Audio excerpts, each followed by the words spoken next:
Hi చిచ్చా, thumb మీదున్న పెద్ద మనిషి గురించి ప్రత్యేకంగా చెప్పాల్సిన పని లేదు. ఎస్, మన ఆర్జీవి గారు.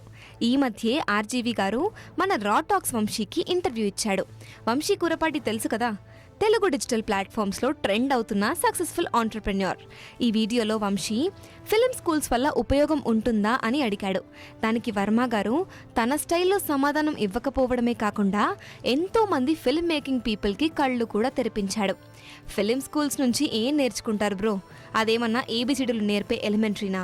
సినిమాను చూసి సినిమా అంటే ఏంటో నేర్చుకోవాలి, సినిమాను చూసి సినిమాను ఎలా తీయాలో నేర్చుకోవాలి అని కుండబద్దలు కొట్టారు వర్మ.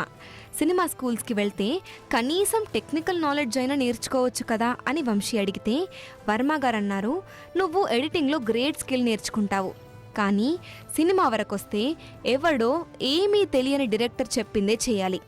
ఈ మాత్రం దానికి నువ్వు స్కిల్ పెంచుకొని చేసేదేముంది అని సమాధానమిచ్చాడు. నువ్వు చెప్పాలనుకున్న విషయం మీద నీకు ఫుల్ క్లారిటీ ఉండాలి, కానీ నేను ఆ దేశంలో ఆ కోర్స్ చేశా, ఈ ఇన్స్టిట్యూట్లో ఈ డిగ్రీ చేశా అనడం ఫూలిష్నెస్ అని అన్నారు వర్మ. ఒకప్పుడంటే ఈ రేంజ్లో ఇంటర్నెట్ సదుపాయం లేదు కాబట్టి ఒక డైరెక్టర్ దగ్గర ఏళ్లకేళ్లు పనిచేసి సినిమా తీయడం నేర్చుకునేవారు.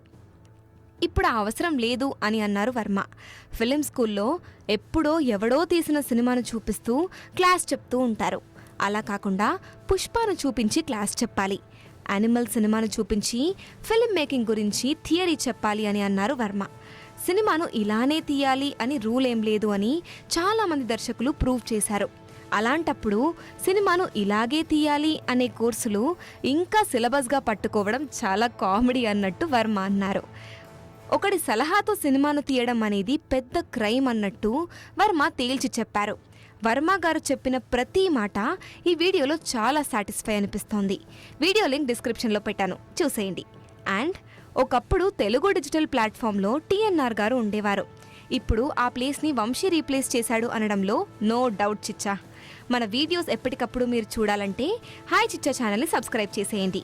వీడియో నచ్చితే లైక్ చేయండి, మీ సజెషన్స్ని కామెంట్ చేసేయండి.